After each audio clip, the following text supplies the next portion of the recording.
Ndugu mtazamaji, nichukue nafasi hii ya pekee sana kukaribisha katika programu hii ya leo.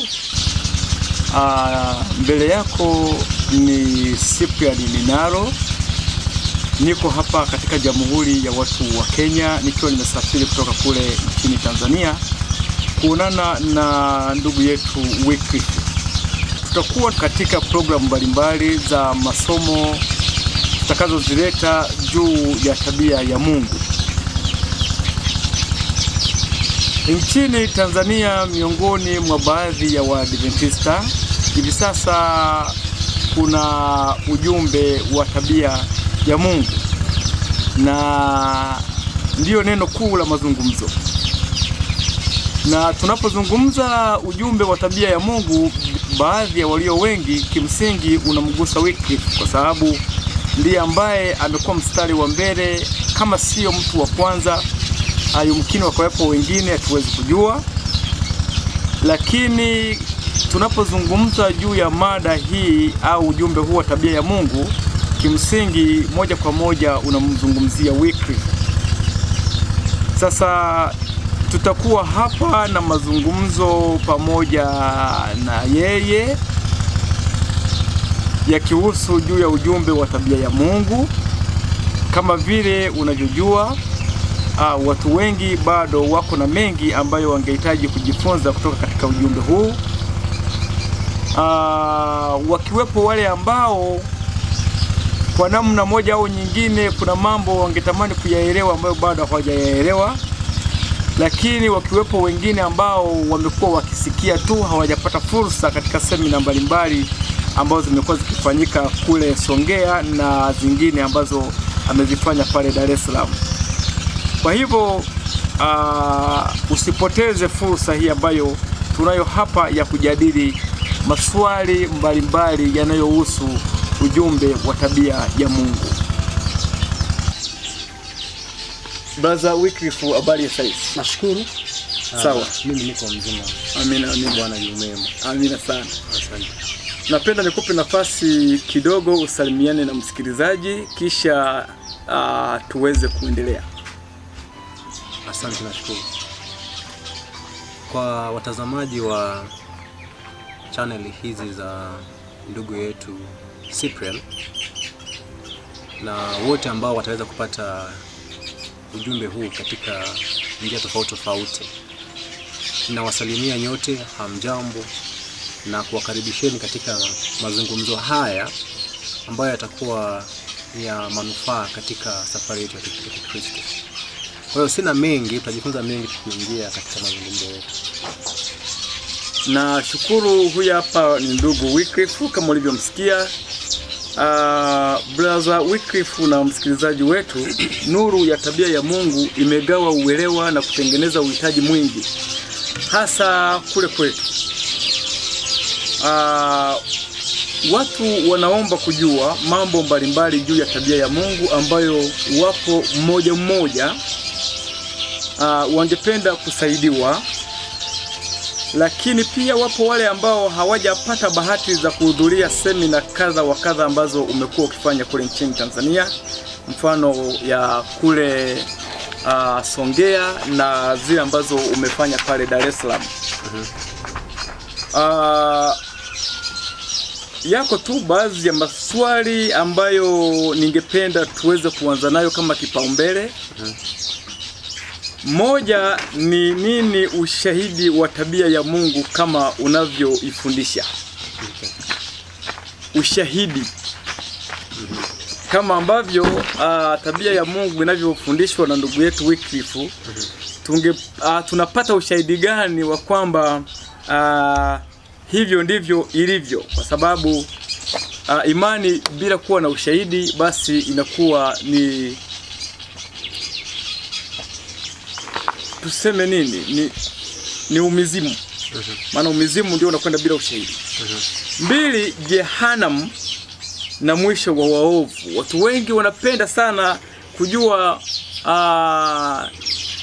fundisho hili la Jehanamu na mwisho wa waovu, kwa sababu dini zimewashawishi watu kwa kiasi kikubwa kwamba Mungu ana sehemu aliyoiandaa maalum ambapo ataunguza watu na kuwachoma moto.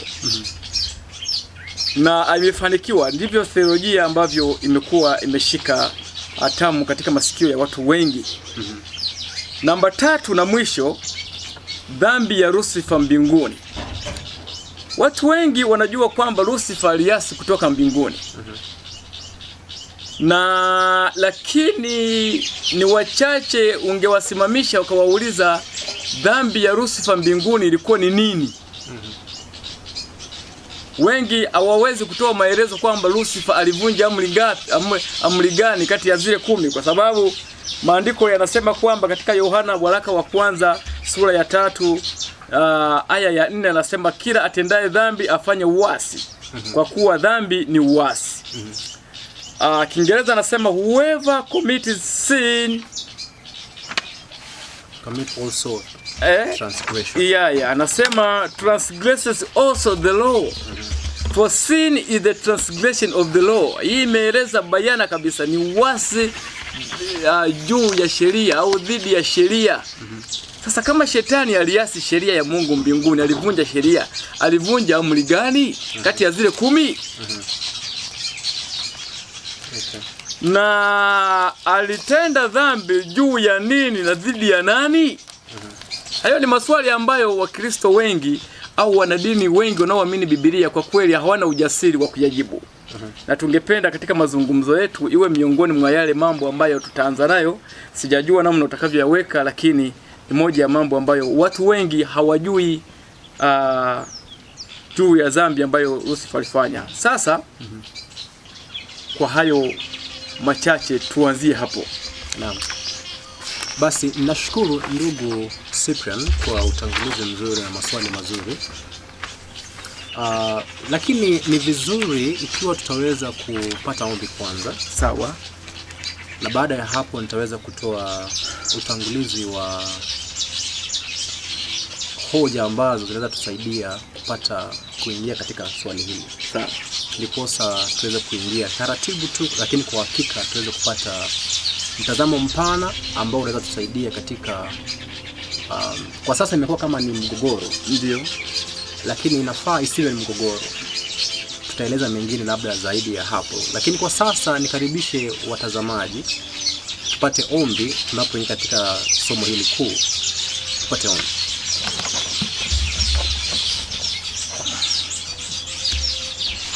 Baba mwema na tupenda, tunakushukuru kwa nafasi hii njema ya kuweza kuja kukaa pamoja na kuanza kujifunza tena, kujaribu kusahihisha, kujaribu kurekebisha na kujaribu kuelekezana mahali ambapo inawezekana kupitia neno lako takatifu. Zungumza nasi, zungumza kupitia sisi pia, tuomba ya kwa Kristo aliye Bwana mwombezi wetu. Amen. Kwa hiyo ndugu, maswali ambayo umeyauliza ni maswali mazito, lakini ingekuwa ni vizuri kabla hatujaweza kuleta maswali yote kwa pamoja tuweke misingi fulani, kwa sababu maswali hayo ni mazuri na kwa hakika hatuwezi yakwepa kuyajibu. Lakini kuna vitu kadhaa tusipoviweka vizuri kutakuwa na sintofahamu ambao tunaweza iepuka. Jambo la kwanza, tunapoangalia kitabu cha Yakobo, nitanukuu kitabu cha Yakobo alafu baada ya hapo nitaweza kuelezea jambo fulani. Sawa. Kitabu cha Yakobo 1, samahani, nazungumzia kitabu cha Job. Kwa Kiswahili itakuwa ni Ayubu. Ayubu ndio. Okay. Yeah, kitabu cha Job, Ayubu 11. Ayubu 11 mstari wa 7 anasema maneno haya. Sijui kama utasoma kwa Kiswahili. Okay. Ningelipenda mtazamaji uweze kusikiza maelekezo ambayo tunayapata kutoka kwenye kitabu cha Ayubu. Baada ya hapo tupiane hoja ya kwanza ambayo ni muhimu sana. Ayubu 11. Aya ya ngapi? Aya ya 7. Tuanze mstari wa 7. Aya ya 7 nasema, je, wewe waweza kuvumbua ukuu wa Mungu? Waweza kufikiria upeo wa huyo Mwenyezi? Ni juu mno kama mbingu. Waweza kufanya nini wewe? Ni wenye kina kuliko kuzimuni. Waweza kujua nini wewe? Cheo chake ni kirefu kuliko dunia, ni kipana zaidi ya bahari. Naomba tukomee hapo kwa sasa. Katika utangulizi ambao umeutoa ni utangulizi mzito, na ni vizuri kama binadamu tuweze kuweka mambo sawa kwanza. Ujumbe huu wa tabia ya Mungu ndio inawezekana jina Wycliffe linatangulia mbele. Kwa maana yake labda waliosikia ujumbe huo kwa mara ya kwanza, Wycliffe anatajwa katika context hiyo. Lakini Wycliffe hawezi kuwa na hekima yake mwenyewe ambayo anaweza kusema ya kwamba mimi nikaweza kudhihirisha, mimi nikaweza kuwafunulia.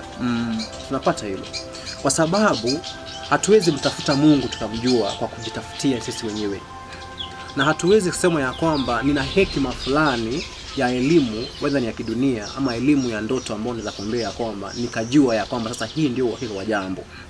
Kwa hivyo jinsi ambavyo maandiko yanavyotuambia, hatuwezi tafuta Mungu tukamjua kwa njia zetu wenyewe. Kwa hivyo kauli hii kwanza, napoisema hivyo na maanisha ya kwamba hatuna namna nyingine ya kumjua Mungu isipokuwa vile ambavyo Kristo alivyosema ya kwamba tutamjua kwa yeye ambaye Mwana atamfunulia. Unapata pale? Sawa. Na hatuwezi mjua Mwana isipokuwa yule ambaye Baba atamfunua. Kwa hivyo kile ambacho nataka tuweze kujua ya kwamba ni kwamba ujumbe huu usije ukawa ya kwamba unatanguliza majina ya watu. Unapata? Utangulie ya kwamba nimepata nuru kutoka kwenye Kristo, ikiwa umepata ushahidi huo. Unapata hapo? Kwa maana utukufu wa Mungu jinsi ambavyo maandiko yanavyotuambia, ambao ni tabia yake na sifa yake, ni kitu ambacho kiko kipana zaidi. Sisi ni watu wadogo tu. Kimo kichetu hata ni kidogo tu. Lakini tumeambiwa kwamba hapa ufahamu huu kuhusu utukufu wa Mungu ni urefu zaidi hadi ya nini? Hadi ya mbingu. Kwa hivyo sisi hatujafika hata sijaruka na ndege. Kwa hivyo siwezi kusema ya kwamba nina ufahamu huo mwenyewe. Ni kipengele cha kwanza. Kwa hiyo anayetufunulia ujumbe huu anafaa awe nani? Kristo kupitia maandiko yake. Na mahali ambapo ametufikishia tunakomea hapo tukimwambia tufunulie nuru zaidi. Mpaka pale. Kwa hivyo nafikiria hiyo itakuwa ni vizuri kuweza kuelewa jambo hilo kabisa. Na tukishapata hivyo, maswali kuhusu jehanamu watu wataungua ni maswali mazuri, ila hayajaanza kuwa ndio mgogoro wa kwanza. Ni mwisho wa mgogoro wa pambano kuu. Tukizungumza kuhusu pambano kuu, tunazungumza mgogoro wa uovu ambao umekuwepo duniani hapa, kati ya nuru na giza, kati ya mema na mabaya. Mwishoni kabisa inakuwa ni uangamivu au uharibifu wa wenye dhambi. Kwa hivyo huo ni mwisho wa nini? Wa mgogoro. Kwa hivyo hatuwezi fika mwisho wa mgogoro bila kujua mgogoro wenyewe ni kitu gani, na kujua mwanzo na chanzo na cha nini cha mgogoro wenyewe ni kitu gani. Ndiposa sasa hiyo inaturudisha katika swali uliloliuliza kuhusu anguko la nani? Anguko la Lucifer. Ni dhambi gani aliyoifanya? Mpaka hapo sijui kama tuko sawa ama nimekwepa swali. Hapana, naelewa kwamba ndio tuko kwenye msingi wa kile ambacho tutakipota. Asante. Kwa hiyo ningelipenda tuanzie hapa. Jambo la kwanza, kitabu cha Ufunuo, ningelipenda ukimbie pale kwa upesi. Naomba uwe msomaji wangu kwa maana ya muda na pia nisiweze kutumia lugha ya Kiingereza sana. Sawa. Ukisoma kitabu cha Ufunuo 12, naomba uende pale. Ufunuo 12, naomba tuanzie mstari ule wa 6 pale. Ufunuo 12 kuanzia mstari wa 6. Biblia inasema yule mwanamke akakimbilia nyikani, ambapo ana mahali palipotengenezwa na Mungu, ili wamlishe huko muda wa siku 1260. Naomba uende mstari wa 7. Kulikuwa na vita mbinguni. Naam.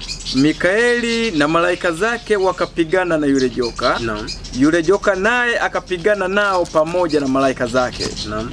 Nao hawakushinda, wala mahali pao hapakuonekana tena mbinguni. Yule joka akatupa yule mkubwa nyoka wa zamani, aitwaye Ibilisi na Shetani, audanganyaye ulimwengu wote, akatupwa hata nchi, na malaika zake wakatupwa pamoja naye. Asante sana. Kwa hivyo tunapata utangulizi wa pambano hili ambao tumelizungumzia. Kwa hivyo tunaanzia hapo sasa. Kwa hiyo tunapata ya kwamba kulikuwa na vita mbinguni, sio? Na neno hilo unapolipata moja kwa moja kulikuwa na vita mbinguni, mtu kwa nadharia ya kawaida unaanza kutafakari mitazamo ya vita vile ilivyo duniani hapo. Kwa ni rahisi sana kuchukua picha za malaika na panga mikononi wanashambuliana na wenye nguvu anapata kitu gani? Ushindi. Yaani hiyo ni sawa sawa na ile Charles Darwin ambaye anasema ya kwamba yule aliye na nguvu ndiye anaweza fanya nini? Anaweza kushinda. So sijui kama mitazamo yetu tunapoangalia, tunaposoma andiko hilo, tunaona kama ni ule ushubavu unaotumika pale. Nani aliye na nguvu kuliko mwingine? Lakini kwa sasa tunaposoma maandiko, tukikuwa waaminifu kwa maandiko, na kuna kitu fulani kwenye maandiko ambacho ni cha msingi. Kristo alipokuwa duniani hapa, kitabu cha Mathayo 5, tutaenda pale Mathayo 5 anapozungumzia kuhusu agizo la Bwana au amri za Bwana. Anasema ya kwamba yodi moja haiwezi kutanguka, na hata si yodi, hata nukta moja. Kwa hivyo katika maandiko na katika amri za Bwana, kwa sababu maandiko yanafafanua amri za Bwana, na maandiko hayana kitu kingine, au maneno ya Mungu hayana kitu kingine isipokuwa uelekezo kuhusu kitu gani? Kuhusu amri ya sheria. Kwa hiyo hakuna neno lolote ambalo linafaa lipuuziwe katika maandiko. Na ndiposa kitabu cha Timotheo pia kiandikiwa na mtumishi Paulo anamwambia kila andiko lenye pumzi ya Mungu linafaa. Katika uchambuzi na kujifunza kuhusu tabia ya Mungu kuna kipengele cha muhimu ambacho ni cha muhimu sana, ambacho ni kutulia hata kwenye neno lenyewe na kuangalia neno hili linaweza nifunza jambo gani. Kwa mfano, ukisikia sasa ya kwamba nchi Tanzania wameanza kupigana na nchi Kenya kule mpakani na Manga, moja kwa moja kwenye mawazo yako unawaza kwamba wanatumia silaha zipi. Sawa. Unapata? Kwa hivyo neno kwamba wanapigana lenyewe linaweza ibua picha iliyo halisi au sio yenyewe. Kwa hiyo tunaposema vita, kwanza malaika tunaowazungumzia ni viumbe wa Mungu aliyewaumba, ni watoto wake aliyewaumba. Na hatuwezi fikiria kwamba malaika wana uwezo wa kupambana na aliyewaumba. Unaelewa? Kwa hivyo hiyo hata ukifikiria kupitia mantiki ya kawaida, hatuwezi sema ya kwamba malaika wana uwezo wa kupambana na Mungu kinini? Kinguvu, kimabavu. Sasa hili neno linamaanishaje? Sasa hapa ndipo tunapata msaada wa kujua maana ya maneno kabla hayajatafsiriwa yalikuwa yanamaanishaje. Sasa hiyo inamaanisha hivi. Kwa mfano, nikiangalia neno hili ambalo linaitwa vita vilikuwepo mbinguni, kitabu cha Ufunuo 12, naomba nikimbie pale mstari ule wa 7 pale. Nataka nitumie kitu kimoja ambacho tunaita ni dictionary ya Kiebrania na Kigiriki. Sasa hii ni kwa yule ambaye anataka kutafuta kwa ndani. Unapata neno hili kulikuwa na vita mbinguni. Nikiliguza linaniambia namba yake na ninapatia tafsiri ya neno hilo ilikuwa na uzito upi kwa mtumiaji wa lugha hiyo ya mara ya kwanza. Unajua Biblia hii haijashuka kutoka mbinguni, ama imeshuka kwamba Mungu akadondosha ikiwa imeandikwa hivyo. Imeandikwa na mkono wa wanadamu. Ni mawazo ya Mungu yaliyotewa kwenye maandiko kwa kutumia mkono. Mungu kawavuvia. Sio? Mungu kawavuvia, ndivyo ambavyo Timotheo anaambiwa. Lakini hakuwateremshia aliyoandikwa kwenye mkono. Isipokuwa kitu kimoja tu, zile sheria zilizoandikwa kwenye nini? Kwenye mbao. Tupatana mpaka pale. Point ya msingi ni hii. Maandiko haya tunayoyasoma yameandikwa kwenye lugha ya nani? Ya mwanadamu. Na tunapatana pale. Kwa hivyo binadamu lugha yake tunafaa tuifahamu katika uelewa wake. Kwamba unajua na maanisha hivi, lugha yangu ni hii inamaanisha hivi. Kwa hivyo neno vita kabla haijatafsiriwa kwenye Kiswahili, kwenye Kiingereza ilikuwa ni war. Sasa bado hiyo itusaidii, kwa maana ukisikia bado war, mimi nafikiri labda ni ya Iran na Israel na Marekani. Unakumbuka hapa mabomu yanangurumishwa kule. Kwa hivyo bado hapo haitupatii maana yenyewe. So narudi nyuma, kabla ya Kiingereza kulikuwa na lugha iliyokuwa imetumika baada ikatafsiriwa, ambayo ni Kigiriki na New Testament. So unapata inasema ya kwamba neno hilo namba yake inanipatia hapo, alafu inanipatia neno fulani hapo ambao angelipenda ulisome pale. Translation polemos. Sasa ningelipenda mtazamaji ushike tu neno moja tu, nini? Polemos. So unaweza sema hivi, na kulikuwa na nini mbinguni? Polemos. Kulikuwa na polemos. Sasa hii polemos ni nini? Anatupatia kitu fulani hapo. Anasema war literally or figurative. Kwa hivyo inaweza kuwa ni war, vita katika muktadha mbili. Ya kwanza figurative, ya pili literally ndio hiyo tunayojua. Sawa. Figurative ni kwamba ni katika, nisaidie hapo, katika lugha ya katika katika lugha, inaweza kawa katika lugha ya picha. Sasa tukishapata mpaka pale, ukifuatilia neno polemos unagundua linazungumzia ni mgogoro wa maneno katika uhalisia wa neno lenyewe. Hapo unanielewa? Yaani polemos, vita ya polemos, ukifuatilia neno polemos unapata neno polemic. Ndipo unapata neno controversy. So in the Greek the word controversy ni polemic. Polemic ni from the word polemos, ni mgogoro wa maneno, wa kimawazo. Mawazo ndio yanayodhihirishwa katika nini? Katika maneno. Kwa hivyo walisia mawazo yanapodhihirishwa yananisha kupitia silaha. Hii ndio inayotafuta pale. Silaha inayotumiwa ni nini? Ni maneno. Maneno haya yanayodhihirisha kitu gani? Mawazo ya mtu husika. Kwa hiyo malaika wa Mungu wanapopambana na malaika wa shetani wanapopambana, mpambano huu unafanyika kupitia silaha ya nini? Ya neno. Sasa kulingana na kundi husika, sifa ya neno linalotolewa inapatikana pale. Ndipo sasa unapata mtazamo ule tunaopata ya kwamba ni pambano kuhusu kweli na nini? Kweli na uongo. Na uongo. Kweli ni neno ambalo limewekwa katika nini? Katika ukweli. Au hakuna njia nyingine ambayo unaweza pata ukweli isipokuwa kwenye neno. Sio? Na hauwezi pata udanganyifu isipokuwa kwenye nini? Kwenye neno. Kwa hivyo vita kuhusu giza na nuru ni vita kuhusu nini?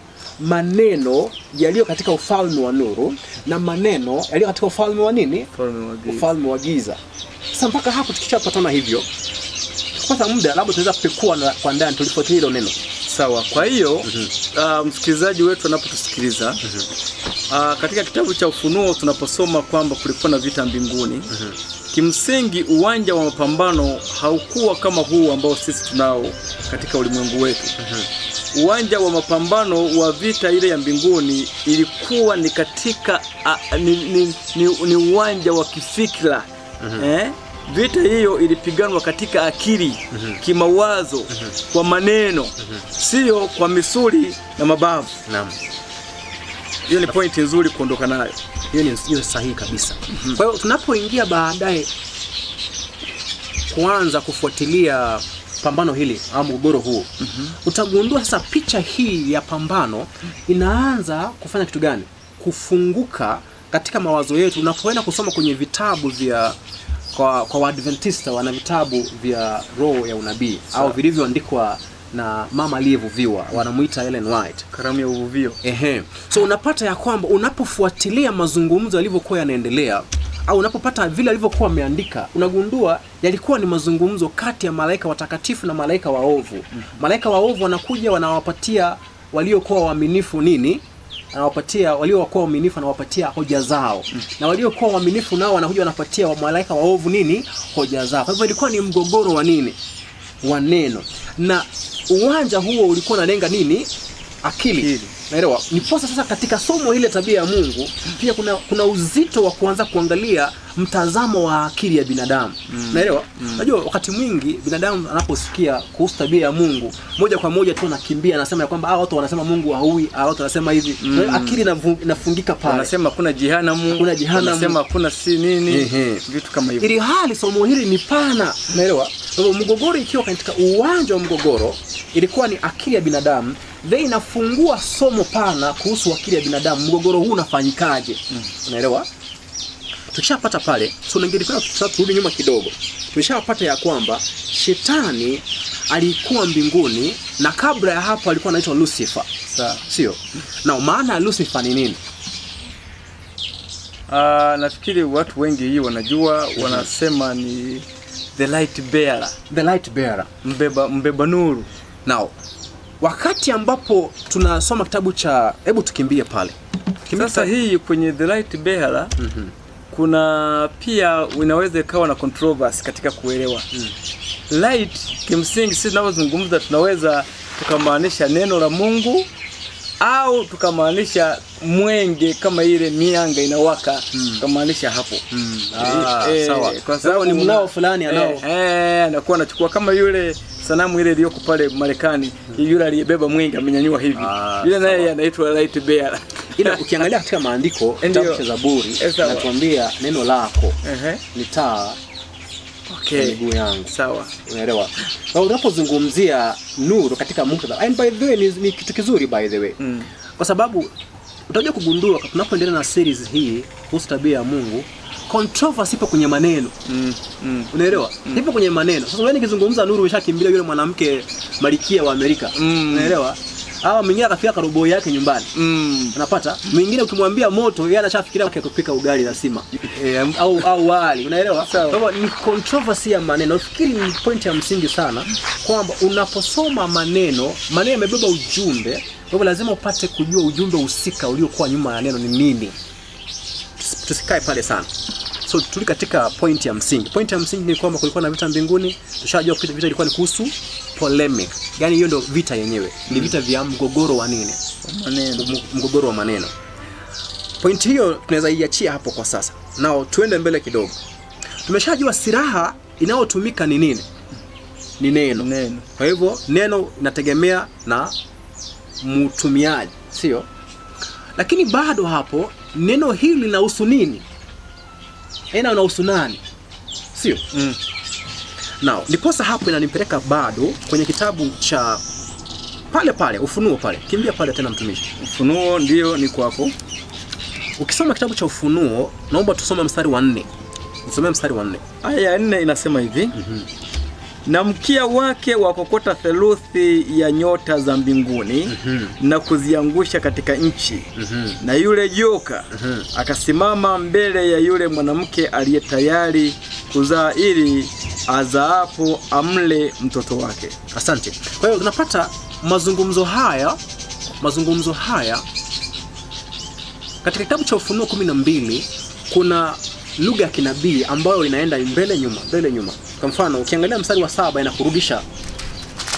inakurudisha mbinguni. Ila hiyo ambayo umeisoma inakaa kuna mwanamke ambaye anazaa mtoto. Hiyo inatuleta chini tena duniani. Kwa hiyo mazungumzo ya kitabu cha Ufunuo kuna vile ambavyo mapambano yaliyokuwa yanaendelea hapa mbinguni yanalinkiwa, kwa Kiingereza wanasema kwamba they are being linked and connected. Na yale yaliyokuwa yametendeka mbinguni. And by the way, hii ni point ya msingi. Kwa nini mazungumzo haya hapo yamepangwa hivyo? Ni kwa maana mazungumzo haya yanatudhihirishia mgogoro unaofanyika wa joka huyu kulenga yule kijana anayezaliwa. Mgogoro huu huanzia pale. Sawa. Hiyo ndio maana inakuwa kana kwamba ndio maana inakuja kuunganishwa pale. Mwanzo wake sio hapo. Sawa? Kwa hivyo tukishaelewa kanuni na mapambano lenyewe mbinguni, ishatufungulia kuelewa kanuni na mapambano yanayoendelea wapi? Yanaendelea duniani. Kwa hivyo itakuwa ni pambano nini? Moja. Kwa hivyo hatuna pambano mbili. Okay, kwa hiyo ni kusema kwamba vita iliyoanzia mbinguni. Waadventista wana kitabu kinaitwa Pambano Kuu. Kwa hiyo pambano kuu sio vita ambayo ina sehemu mbili tofauti, isipokuwa ni vita ya aina moja, ila ikiwa imeendelezwa katika mazingira mengine tofauti. Sawa. Ila sasa ndugu, ni vizuri ikiwa tunaweza, unajua napenda kile kitabu Pambano Kuu. Sawa. Kwa sababu kinahusu pambano kuu. Wengine wamebadilisha kwa kita tumaini kuu. Ndio, kuna tumaini katika pambano kuu. Ila pambano kuu ndio ambalo limeanza. Lakini ndani ya pambano hili Mungu atafuta kutupatia tumaini. Sio? Mbona napenda lile neno tu pambano? Neno sijui kama uko na haraka kuondoka Kenya ama bado upo? Mimi nafikiri maadamu nipo kama Petro anavyosema, maadamu bado niko katika maskani hii basi ningependa tuzidi kufanya mjadala wa maswali mengi ambayo kadri ambavyo tungeweza. Sasa nafikiri unajua mwalimu mzuri ni yule ambaye anaelezea mwanafunzi ulifikaje mahali ulipofika. Sio? Ndiposa mwanafunzi hasikutegemee. Anaenda kutumia akili zake alizopewa na Mungu kufika mahali ambapo anaweza fika ambapo hujafika. Sio? Sawa. Ndiposa mwanafunzi awe mbora zaidi kuliko mwalimu. Sasa kuna dictionary nyingi za Kigiriki na Kiebrania. Okay? Moja wanaita Strong's Concordance.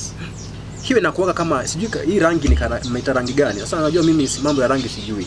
Hii rangi ni rangi gani hii? Hii hapa. Hii rangi hapa. Hiyo itakuwa ni hiyo ni rangi gani hapa? Sijui kama ni purple. Ni purple ndio. Kwa hivyo akiingia kwenye App Store anatafuta Bible strong, Bible with strong. Sawa. So itakuwa inampatia jina neno I think. The word. Ndio neno, sio? Inampatia neno, namba ya neno katika dictionary hiyo na maana zake na uwezekano wa utumiaji wake. Sawa? Ila kuna nyingine ambayo inaitwa eSword. Unaiona pia? Sword hiyo naifahamu. eSword nafahamu. Sasa unajua watu wengine anaweza kuwa anatumia maneno, ananukuu maneno ya Kigiriki alafu anatishia watu kwamba yeye amesoma Kigiriki. Unaona kusoma Kigiriki ni kwenda tu kutumia neno na dictionary yake. Unaelewa? Kama vile ambavyo unaweza kamusi ya Kiswahili. Uangalie maana ya neno fulani inakuwa na maanisha hii na hii. Kwa maana kwa mfano, neno mantiki neno la Kiswahili. Mantiki inamaanishaje? Kamusi na kuelezea.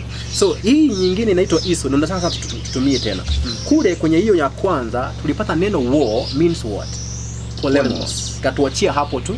Katuambia ni figurative ama literal. Literal, yeah. Sasa hii ya eSword, naomba tena tuende pale. Naomba mwalimu angalie hapa. Hii ya eSword, nataka tuangalie lile neno linaloitwa kitabu cha Ufunuo ngapi tulikuwa? 12 mstari wa 7. Sasa inasema hivi, and there was war. Namba ile inabaki ile. So nataka tuangalie neno war kwenye hii dictionary nyingine. Na tuambia ni polemos. Inabaki vile vile. Sawa. Sasa natupatia maana zaidi na uzito zaidi. Sasa hii dictionary ambayo nimeifungua ni ya higher definition. Anatuambia number 1 inaweza simple kwamba ni vita, number 2 a fight, a battle. Na unajua fight ni ile ambayo unaweza fikiria labda yule kaka anaitwa Yakobo akapambana na malaika ya Miereka hiyo. Unaelewa? Number 3 hapo tunataka tuende hapo. A dispute, strife, quarrel.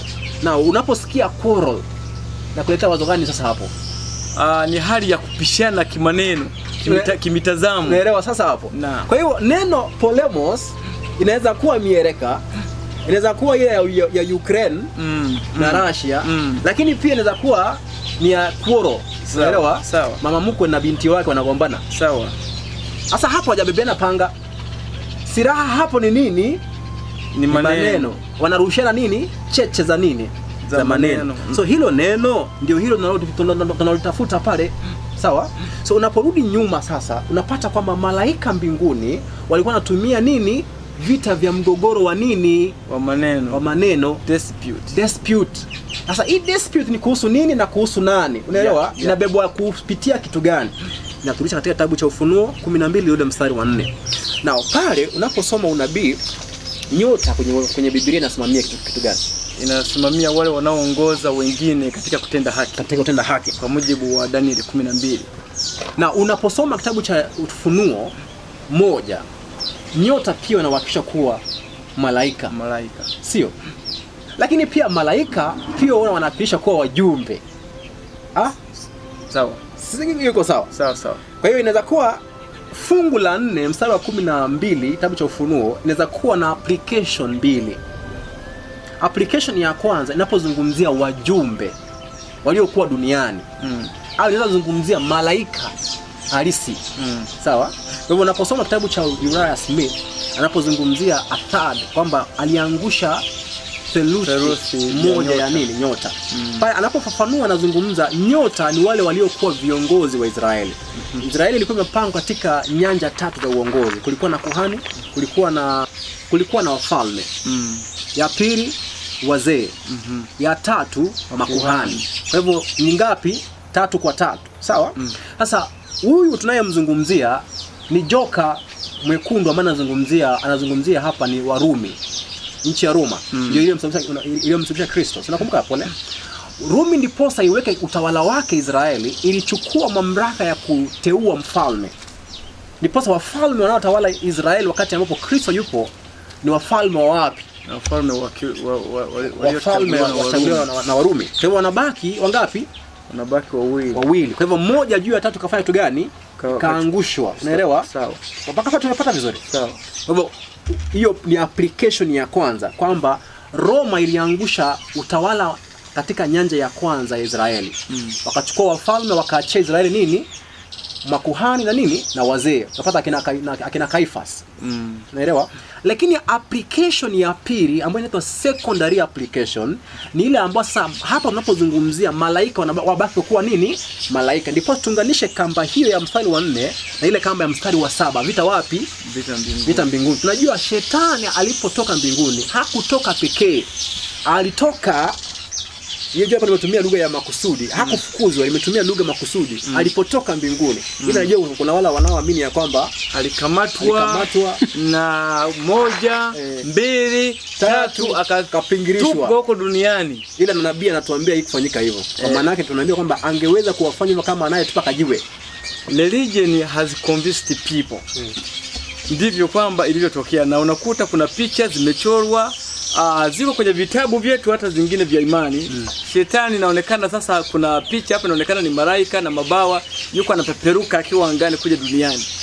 Sasa vitu kama hivyo vinapata nguvu sana kwenye akili. Sasa hiyo si kweli. Unaelewa? Kwa maana unajua wewe una watoto. Mtoto mmoja amekuasi. Sawa? Na wewe ndio usalama wake. Hata kama mtoto yule amekuasi, kuna vile ambavyo unauiwa kama mama kujaribu kumlaya aweze kurejea. Sio? Lakini sioni kama inaweza fika mahali ambapo mzazi ukaamua uchukue fimbo na panga uanze kuvuruga mtoto mtoe nyumbani. Siko tunaelewana? Na mbaya zaidi unajua tunayemzungumzia hapa mwisho anapotoka hapa ama anapotupwa kutoka mahali alipokuwepo, destination ya mwisho anapoingia ni Eden. Sasa unaelewa? Anapata watoto ambao walishaumbwa wapya, ambao hawaelewi mgogoro uliokuwa umeanza, hawaelewi kule mbinguni shida iliyoko. Alafu wao ndio wanaotupiwa. Unaelewa?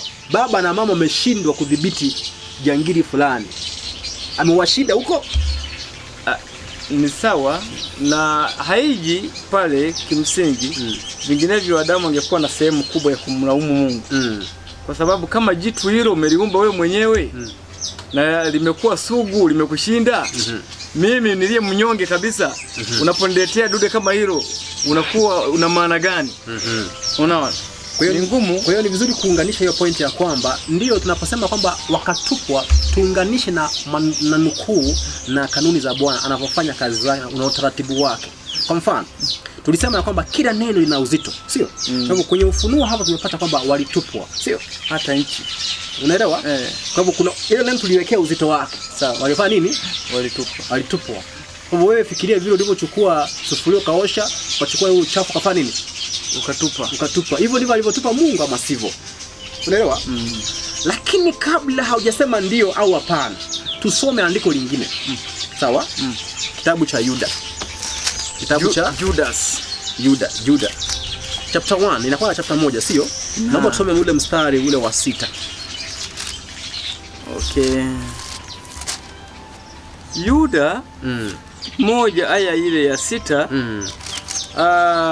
Maandiko matakatifu yanasema na malaika wasioilinda enzi yao wenyewe, lakini wakayaacha makao yao yaliyowahusu, amewaweka katika vifungo vya milele. Sasa hapo ndugu, nafikiri hata hapo inatoshea. Sawa, ataendelea kumalizia baadaye. Yuda anatuambia Mungu aliwatoa akawafukuza na fimbo na panga. Waliyaacha makao yao wao wenyewe. Kwa hivyo unapoacha makao yako, nani akakufukuza? Nafikiri inakuwa hiyo umejifukuza wewe mwenyewe. Kwa hiyo unaweza sema kwamba maandiko yanajipinga sasa hapa. Kwa maana by the way, Kiingereza nasema hivi.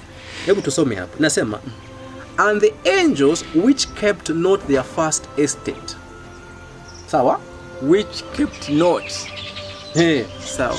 Yaani mimi nimekukabidhi Biblia hii. Sawa. Nimekuwa hii ndio yako hii. Sawa. But ukaamua kuitelekeza.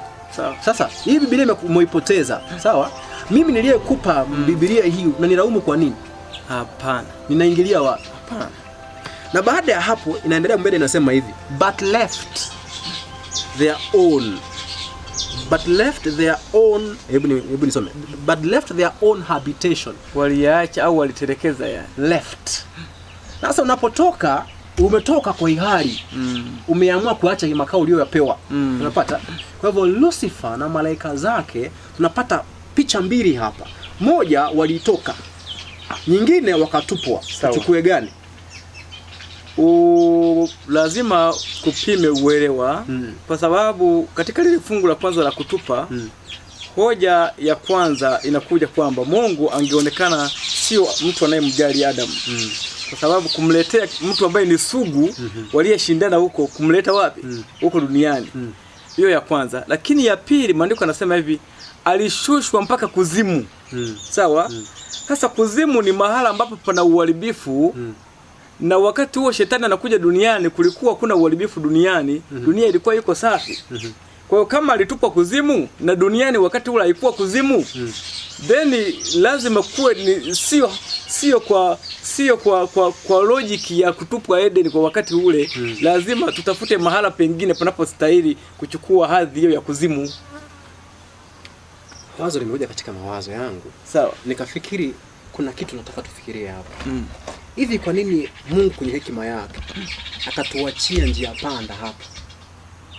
Hivi unaelewa hapa? Na ametuachia vitu viwili vya kushughulika navyo. Hapa tupeane jibu. Mimi sitaki jibu kwanza hapa. Sawa. Nataka tubaki na maswali kwenye mawazo ambayo yanaendelea kujibiwa taratibu. Mmoja anatuambia kawatupa. Ingine anasema waliacha makao yao. Na sasa hapa wewe ndugu, wewe uone ya kwamba ikiwa wewe ungelipenda kuwafukuza watu kutoka kanisani kwako wanapokuudhi, sawa?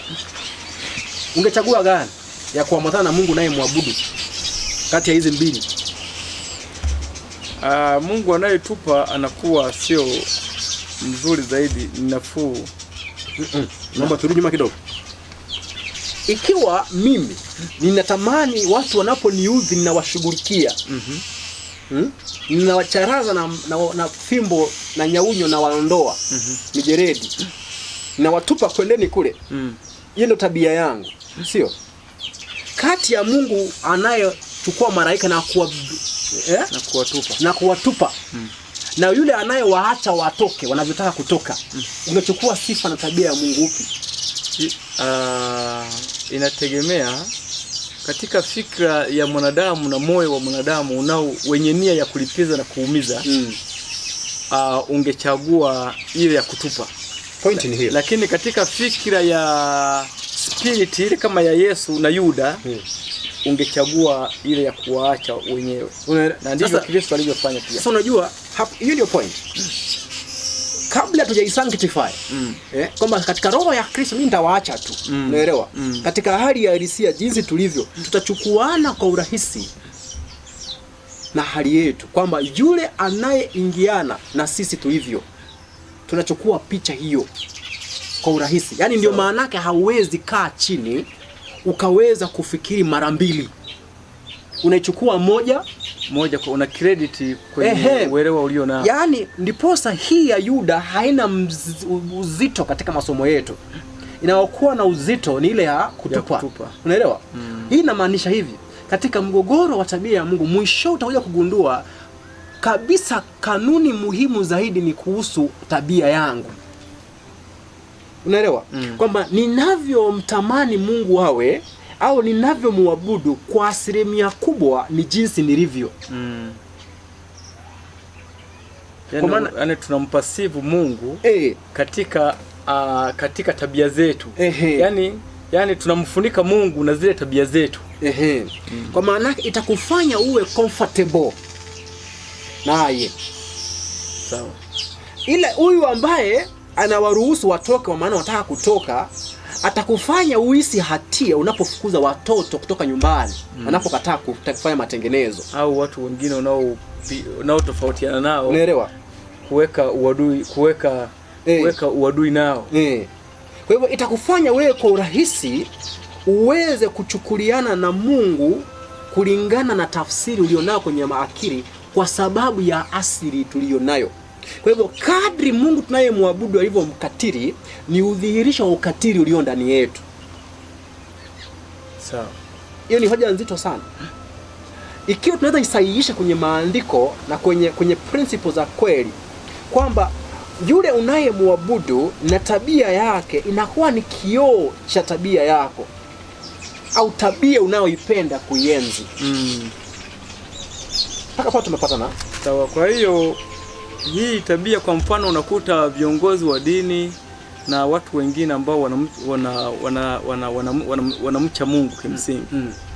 Baada ya kuwa wameitarafiana na watu, kwa mfano kuna maeneo mengine unakuta watu wanaenda makanisani wanaiba vitu vya kwenye ibada vya kanisani. Ama watu unakuta wameweka mikutano mahala, wanaenda kulala, alafu wanaamka asubuhi unakuta wezi wameiba mabenchi, wameiba vitu mbalimbali, facilities za pale. Unasikia nasema hivi, tuombe Mungu atampiga. Unaona, kwa spirit ile huwa ina reflect nia zetu. Tunavyotamani kuwatendea watu waliotukosea. Kwa hiyo ni hiyo ambayo tunaivika kwa Mungu, tukifikiri Mungu naye anatamani kutoa adhabu za kuumiza kwa wale walio kinyume na yeye. Iko hivyo. Ndio maana unapata ya kwamba tunamsukumia kisasi nilichotamani nikitendee. Akitende kwa niaba yangu. Unaelewa? Kwa hivyo mwishowe unatamani ukitende, ila kwa maana amekwambia niachie. Unamwachia. Kwa hivyo unatamani ashughulike ambavyo ungefanya nini? Ambavyo wewe ungeshughulika. Kama nia yako inavyotafsiri. Hiyo ni kipengele ambacho tutaweza kukiangalia tunapoteremka. Sawa. Lakini kwa sasa tusisahau tuko wapi? Kitabu cha Ufunuo. Tunatafuta pambano hili pale. Sawa? Sasa unapokuja kitabu cha Ufunuo 12 pale, ule mstari wa 4 tumesema kwamba ina application ngapi? Ina application mbili. Wewe mtu asipotee, tuliko hapo. Ile tumeweka mambo mengi pamoja hapo. So application ya pili, mahali ambapo tunazungumzia malaika. Nimesema malaika kwa nini? Kwa sababu tulisema kitabu cha Ufunuo 1, unapoangalia kitabu cha Ufunuo 1 ule mstari wa 20 inatuambia kwamba na siri ya zile nyota 7 ulizoziona njoo nikuonyeshe. Anamwambia kwamba nyota zile 7 ni nini? The 7 stars are the angel of the 7 churches. Sawa?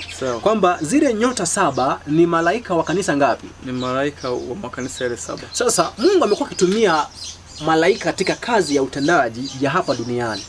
Lakini wao katika ufalme usioonekana wakishirikiana na wanadamu walio katika ufalme huu wetu wa kimwili. Ila wajumbe wa Mungu wanaoitwa malaika wanaitwa ni watumishi watumikao. Sawa? Ni 7 kwa maana neno 7 ni ujumla wa ukamilifu. Paka hapa tumepata vizuri. Kwa hivyo neno nyota tunaweza lichukua kumaanisha malaika. Sio?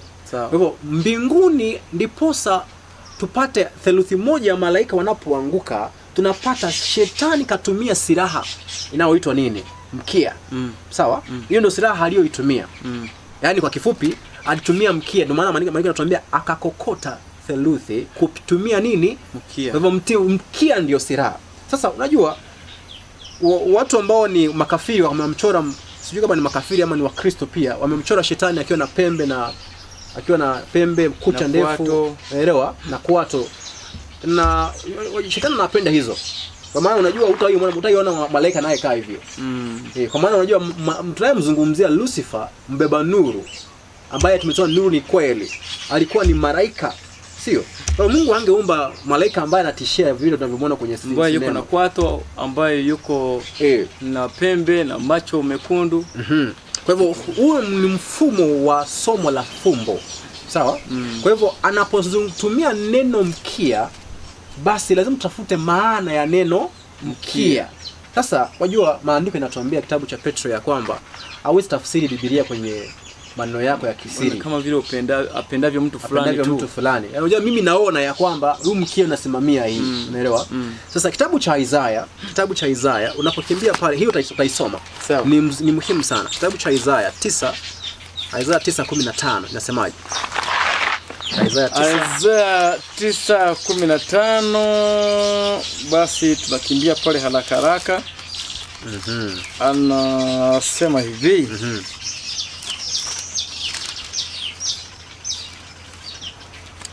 Mzee mwenye kuheshimiwa ndiye mkia. Ndiye kichwa. Mzee anayeheshimiwa ndiye kichwa. Na nabii afundishaye uongo ndiye mkia. Kwa hivyo kanuni iliyo kwenye mkia ni kitu gani? ni uongo. Ni uongo. Yaani nabii anayefundisha uongo ni nabii wa uongo. Kwa hivyo kanuni ya mkia ni kanuni ya nini? Uongo. Ya uongo. Kwa hivyo malaika waliangushwa kutoka mbinguni kutumia nini? Walikokotwa kwa kupitia uongo, kwa kutumia uongo. Uongo. Sasa hii kukokota inamaanisha nini? Unajua hakuwafunga kamba kwenye shingo kama vile unavyofunga mbuzi, ukafanya kitu gani? Ukawavuta wote hivi twende duniani wote. No. Kwa maana tushajua pambano ni la akilini. Sawa. Kwa hivyo hii kamba anayotumia ya mkia, alitumia udanganyifu akafunga nini? Akafunga akili zao. Akafunga akili zao. Kwa uongo. Sasa hapo ni mapambano yenyewe yanashika kasi. Unajua kwa nini? Ikiwa shetani ana uwezo wa kufunga malaika kupitia uongo kwenye kichwa chao, malaika waliokuwa watakatifu, basi hata sisi leo tuko kwenye hatari. Anaweza kufanya kitu gani? Anaweza tumia hiyo njia kutufanya nini? Kwa sababu kama silaha hiyo ilifanikiwa kwa malaika, viumbe ambao ni intelligent, wenye akili, kwetu sisi ambao ni mbumbumbu kabisa, atatumia hiyo kimsingi na itakuwa na mafanikio. Ndio maana Ufunuo pale anaendeleza, anasema audanganyaye ulimwengu wote. Sasa kuna kipengele nataka tuunganishe pale, alafu tunaweza maneno machache, alafu kama tunaweza kufungia kipengele cha kwanza hapo. Okay. Kwa hiyo samani kidogo. Kwa hiyo kama tulivyoanza pale mwanzo tukasema shetani aliasi mbinguni. Lakini mara nyingi hatujui aliasi kwa kuvunja amri ya ngapi. Kwa hiyo ikiwa malaika waliotolewa mbinguni, wale walioasi pamoja na shetani, waliasi kwa kutumia uongo, then tunaanza kuona inajitokeza kwamba dhambi ambayo shetani alifanya na ambayo alidili nayo mbinguni ni ya udanganyifu. Okay. Na udanganyifu uko katika ile orodha ya amri 10. Na udanganyifu yuko kushuhudia uongo kimsingi. Kwa sasa lazima kipengele kitakachofuata hapo. Mbinguni unaanzisha kudanganya. Unakuwa unadanganya juu ya nini au juu ya nani? Sawa. Hicho kipengele ndo nafikiria ni cha muhimu kile. Na nafaa kaa pale sana. Ila kuna msingi hapa na ningelipenda kwanza tusisitize. Sawa. Tukishausisitiza tunaweza kufanya sasa tukome baadaye tena jinsi tunavyokoma katika hili kuzungumza udanganyifu huu ulikuwa ni kuhusu nini na kuhusu au nani. Wadanganya nini wale malaika mpaka wakakubali? Ila lazima tusisitize, tuweke msumari ya kwamba vita ilikuwa ni kuhusu udanganyifu. Kwa hivyo vita ilikuwa ni kwa maneno ya udanganyifu na maneno ya kweli. Hiyo ndio dhambi yenyewe ambayo ilitendeka mbinguni. Sasa ningelipenda tuende kitabu cha Ezekieli. Sawa? Ezekieli tushakubaliana, Ezekieli 14. Tushakubaliana kupitia maandiko kwamba shetani mwanzo hakuwa anaitwa shetani. Sawa. Alikuwa anaitwa nani? Lucifer, mbeba nuru. Na nuru ni kweli. Kumaanisha hivi. Aliyekuwa anawaletea kweli malaika ndio huyo baadaye akageuka wa kuwaletea uongo. Hivi unaelewa? Sawa. Sasa hapo huu ni mwiba mkubwa sana. Unajua kwa nini? Kwa sababu hebu fikiri. Wewe una rafiki wa karibu. Sawa? Rafiki wa karibu ambaye yeye ndiye ambayo amekuwa mjumbe wako wa kuwapelekea wengine nini? Nuru, ndio anakuletea nuru. Anatoka kule kwa Mungu, anakuwa anakuja kukuletea habari. Sawa. Na yeye hiyo ndio njia. Na tunasema Mungu ni wa utaratibu. Kwa hivyo alikabidhi Lucifer kazi yote. Anapokea kutoka kwa Kristo, naye anaibeba na kufanya nini? Anapeleka hizo habari kwa malaika wengine. Siku moja akakuja akaleta habari tofauti. Hii habari bado hatujajua ni gani. Sawa? Yeye ndiye ambao ulikuwa umemwentrust kwa Kiswahili. Aleta ujumbe. Unafikiri mgogoro utakuwa mkubwa kiwango gani? Siku zote amekuwa akileta ujumbe milele na milele. Ndiye ambaye amekuwa akileta ujumbe. Ila siku moja akaamua kuleta ujumbe wa kwake unaoitwa ujumbe wa uongo. Huu mgogoro utakuwa ni mkubwa kiwango gani? Okay. Na unaweza suluhishwa kupitia nini? Kwa hiyo kimsingi kwa vyovyote kama alikuwa anatumwa na Mungu na taarifa mbalimbali kwa malaika wengine, alafu baadaye akaanza kuwa muongo, then hawezi kuongopa dhidi ya kitu kingine chochote. Lazima itakuwa ni juu ya zile taarifa ambazo huwa anazibeba kila siku. Lazima uongo ujikite hapo.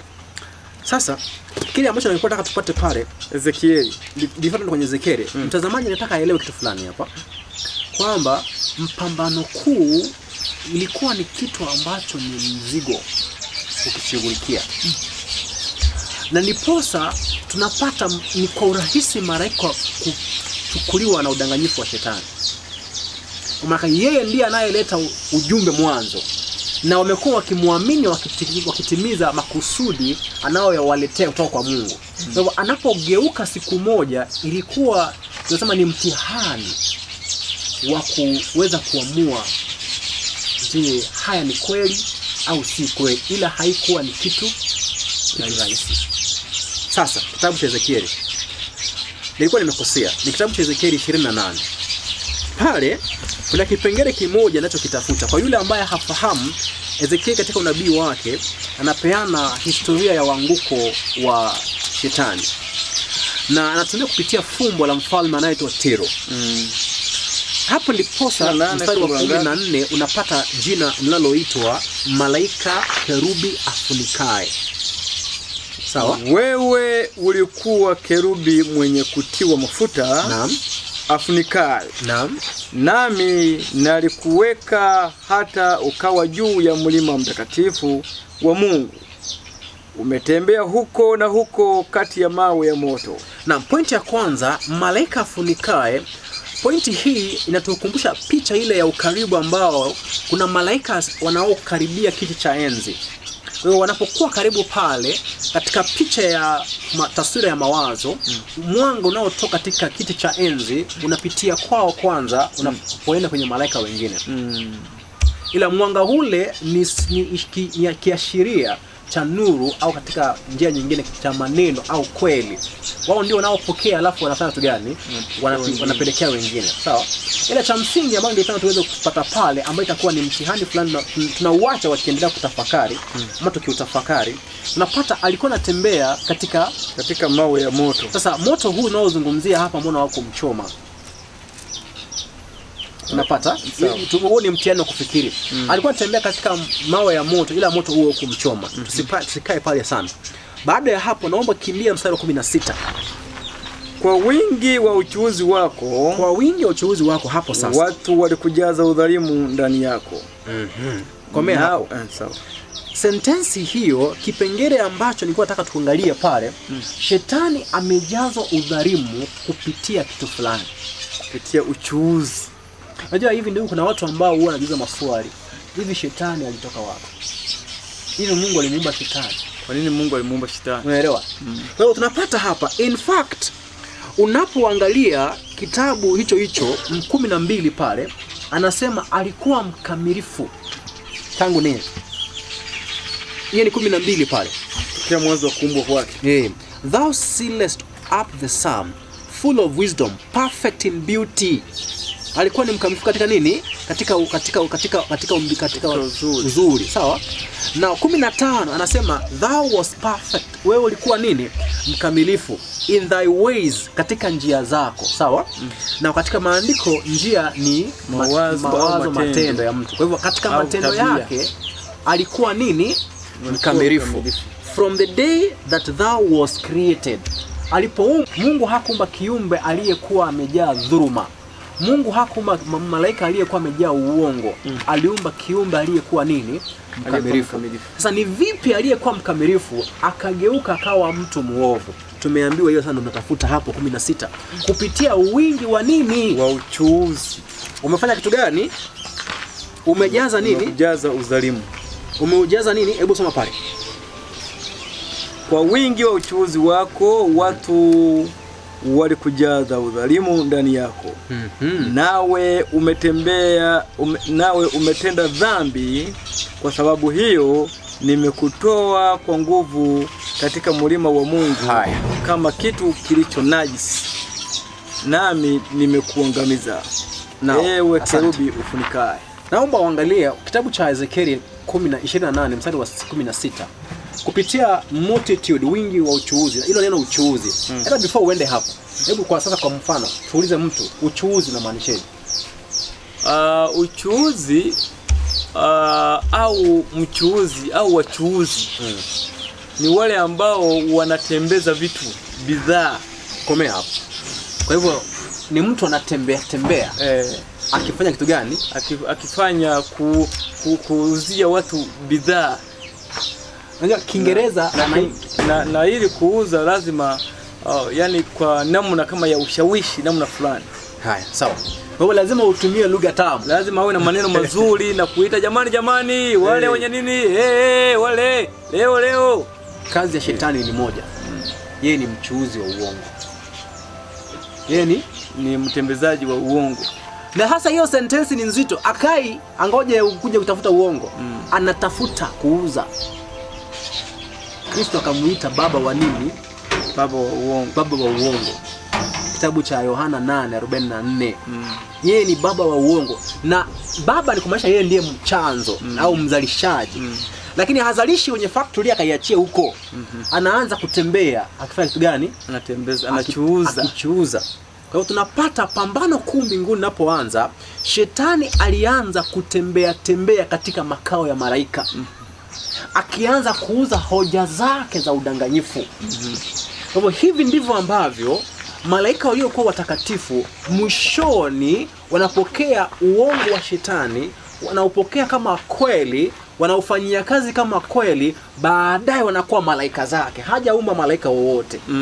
Wanakuwa malaika zake kwa sababu walipokea uchuuzi wake. Yani kwa mfano, mtu anayechuuza kuna product. Unapotembea kuuza kuna kitu unachokiuza. Sawa. Shetani anachokiuza kitu gani? Ni uongo. Okay. Naam. Kwa hiyo nafikiri katika sehemu hii kuna vitu viwili vya msingi ambavyo msikilizaji atakuwa umevipata. Cha kwanza, tumeona vita, mwanzo wa pambano kuu mbinguni. Na tumeona kwamba pambano lile la mbinguni na pambano lile duniani sio vitu viwili tofauti, ni kitu kimoja. Na msingi wake au uwanja wa mapambano kule mbinguni ilikuwa ni katika akili. Haikuwa pambano la misuli la kutunishiana mabavu. Hiyo tumeona.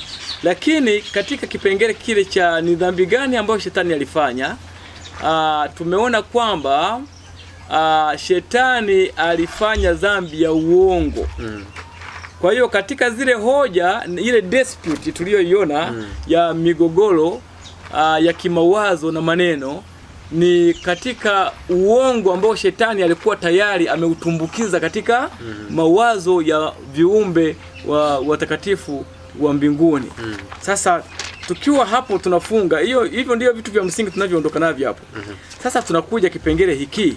Uongo huo, kwa mfano sisi hapa duniani, kama mtu anatembea na kuwa naongopa habari, lazima ziwe zinahusu mtu fulani au kitu fulani. Naam. Sasa habari za uongo wa shetani kule mbinguni zitakuwa zinahusu nini au zinamuhusu nani? Kama kutakuwa na muda tutaendelea. Ikiwa kutakuwa na muda tukiweke katika speciali yake. Sawa. Naelewa? Ile kwa kujibu moja kwa moja. Alafu tutapanua labda. Sawa. Unapoangalia Kristo alipokuwa duniani hapa, alikuja akazungumza na wanafunzi, na anapomaliza kazi yake amewaita, amewafunza, na amewatuma, anawaandaa katika kifo chake. Alifanya ombi speciali, kitabu cha Yohana 17 ule mstari kuanzia 1 hadi mstari nafika ngapi pale? Mimi nina haja na mstari wa kwanza hadi 4. Nina haja ya kwanza hadi 4. Yohana 17. Na uzima wa milele ndio huu. Kuanzia 3 hapo. Na uzima wa milele ndio huu, wakujue wewe Mungu wa pekee wa kweli na Yesu Kristo uliyemtuma. Now, mshahara wa dhambi ni mauti, sio? Ndio. Lakini kinyume cha mauti mtafuta uzima, sio? Kwa hiyo mshahara wa dhambi ikiwa ni mauti, na tushapata ya kwamba zawadi ya uzima tunaipokea kwa kumjua Mungu. Then hapa inaanza kutupatia mtazamo wa kwamba udanganyifu wa shetani ulikuwa ni kumuhusu Mungu. Udanganyifu huo aliouleta ndio unaosababisha kukuwe na haja ya kumjua. Unajua huwezi ambia mtu ajue kitu anachokijua. Unaelewa? Anajua kitu, unamwambia ajifunze au atafute kukijua, ndiposa aweze kukijua kile ambacho hakukijua. Kwa hivyo udanganyifu wa shetani aliokuwa unaueneza mbinguni ulikuwa unahusu Mungu mwenyewe. Sawa? Sasa tunapozungumzia ni kuhusu Mungu mwenyewe, Mungu ako na vitu vingi vinavyomzunguka. Kwa hiyo hapo ndipo tunaanza kuzungumzia vitu ambavyo vinahusu Mungu ambavyo shetani amevitumia kujaribu kuweka kesi ya uongo ya udanganyifu kuhusu Mungu. Sawa, kwa ufupi tunaweza tukazungumza hivi, ndugu msikilizaji. Shetani alimsingizia Mungu. Iko habari ambayo shetani alimsingizia Mungu. Na hicho ambacho shetani alichozungumza juu ya Mungu ambacho ilikuwa ni uongo, pia tungependa kukifahamu kwa sababu hapo sasa ndio kwenye kiini cha controversy yenyewe. Naona kama hatuwezi kujua ni nini ambacho shetani alifanya, ambacho alimsingizia nani na alisingizia nini, basi bado tunakuwa tunaishi kweli katika giza. Labda kuna mtu anaweza kuwa anajiuliza mbona maswali kuhusu tabia yake? Yaani mbona tu watu wafike mahali ambapo wanaanza maswali wanaojiuliza ni kuhusu tabia yake. Sawa? Kwa hiyo kiini cha haya hatupo nje ya lengo kuu au kiini kuu cha pambano. Nikiwa kama na miaka 9. Nimesikiliza sermon nyingi. Mafundisho mengi nimefundishwa, lakini kimsingi sikuwahi kujua shetani aliasi nini mbinguni. Na kwamba shetani ni kweli ni muongo. Sasa akili yangu ilikuwa inajua tu kwamba ni kutokana na mazingira yetu duniani hapo jinsi tunavyoogopa. Lakini kumbe hii ni jambo ambalo tumefundishwa tu, na sisi tumeuziwa kile ambacho shetani alikuwa amekianzisha wapi? Mbinguni. Mpaka kikachukua wale malaika. Na sasa hiyo ni sehemu ambayo watu wengi wanaweza kujitahidi kuijua. Ninaamini 100%. Theolojia haifundishi shetani aliasi nini. Na swala la uongo aliyousema ulikuwa ni dhidi ya nani na ukihusu nini. Hilo swali theolojia sina hakika kama inaweza kulijibu. Kwa sababu kama ukifahamu hilo, then ni vigumu mawazo ambayo yanakuja yanasema hivi. Kuna mawazo yanasema hivi, sheria zilishia wapi? Sheria zilishia msalabani. Uwezo ukafahamu hiyo, alafu ukazungumza ile sentence kwamba sheria ilishia wapi? Ilishia msalabani. Ukishaelewa kiini cha pambano, kwa sababu vita kama haijabadilika ni ile ile. Then tunaona shetani anachopambana nacho hapa duniani ni nini? Tunaelewa hii ni extension ya lile wazo ambalo alikuwa ameliasisi kule mbinguni, na pambano lile la mbinguni ndio liko linaendelea hapa duniani. Hatuna kitu kipya. Kwa unaelewa kwamba sasa dunia yetu iko gizani kwa kiwango kikubwa, na theolojia haijaweza kuwa na msaada katika imani za watu wengi. Sawa. Kwa hiyo nafikiri tunaweza weka kipengele hicho tukijadili sasa kwa upana zaidi. Sawa. Jinsi ambavyo tumefanya kwenye kipengele hichi cha kwanza, tuende taratibu. Tupanue ndani na nje. Baada ya hapo nafikiri tutakuwa tumepiga hatua kubwa katika msingi wa somo hili. Sawa. Kwa hiyo tunaweza tukasema kwamba tukijaliwa wakati mwingine tutaanza katika upana wa kujikita hapo kwenye kiini cha uongo wa shetani. Tumeshajua ulikuwa dhidi ya Mungu, lakini hatujajua hapo kwa Mungu ulikuwa ni juu ya kitu gani ambacho Mungu anacho. Nguo yake, kanzu yake ilikuwa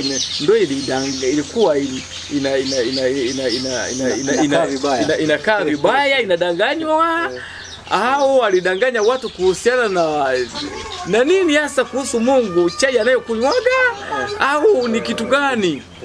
Ambacho hapo tungependa kujua hapo, ambacho mpaka ilifikia mara malaika kweli wakaamini ni kweli Mungu yuko hivyo. Umeelewa hapo?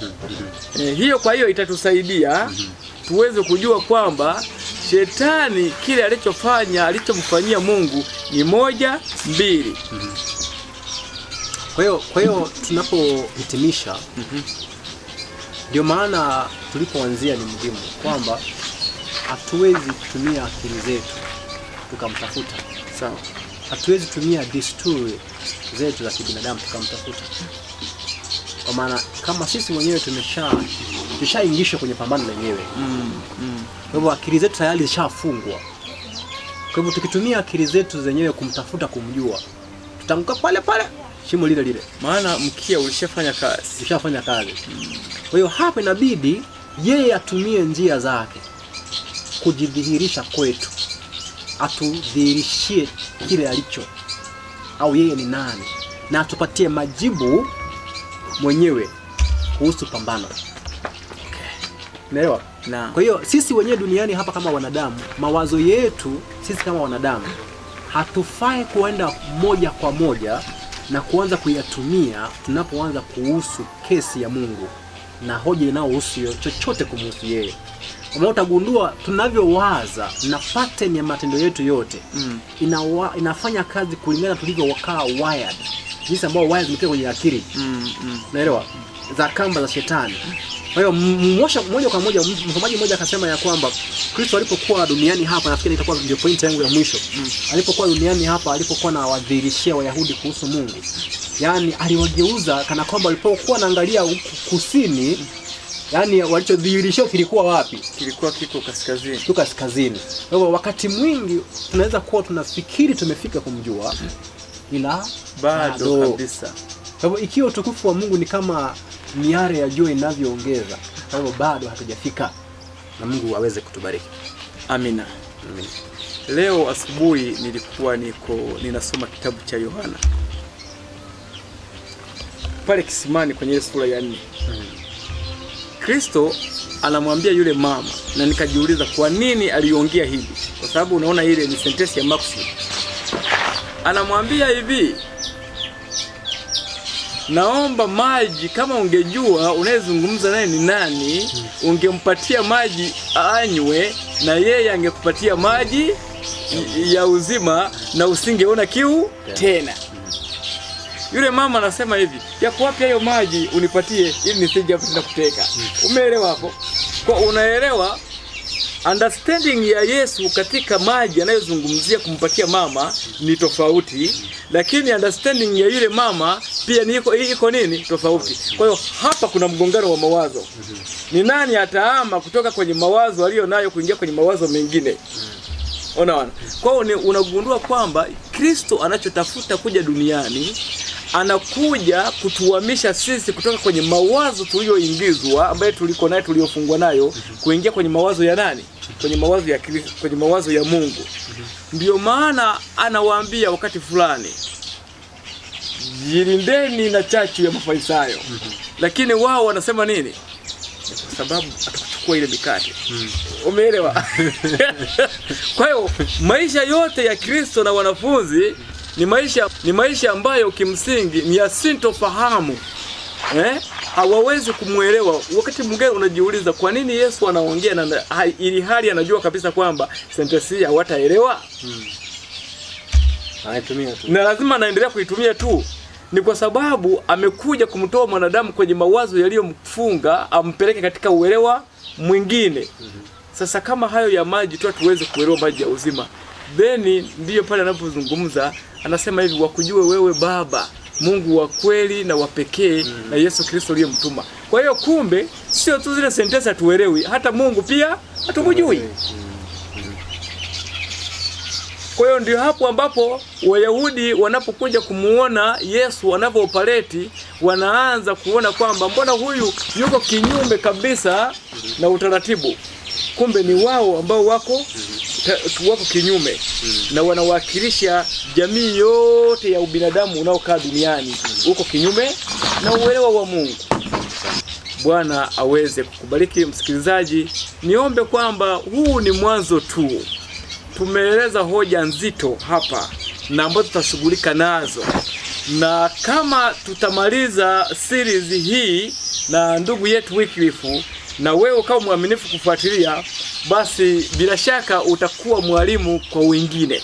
Amen. Bwana aweze kukubariki na pia mtumishi uweze kubarikiwa. Asante, tunashukuru. Basi tufunge kwa ombi. Karibu. Tuombe. Tupate ombi. Baba mwema, tunakushukuru kwa maana ya uaminifu wako. Umeweza kufikisha mwisho wa somo la leo. Na tunakushukuru kwa maana unaendelea kutudhihirishia njia zako. Mahali ambapo akili zetu ni nzito, tuomba ya kwamba uweze kutudhihirishia na uzifanye ziwe na uwepesi kuweza kuelewa. Nuru yako iweze kung'aa katika mawazo yetu, ukituelekeza katika njia zako na usia wako ulionyooka. Asante kwa mbaraka wa nafasi ya kuweza kumenya neno hili na watoto wako. Wabariki waliopata nafasi ya kuweza kujifunza. Tuomba kwa Kristo Bwana mwombezi wetu. Amina. Amen.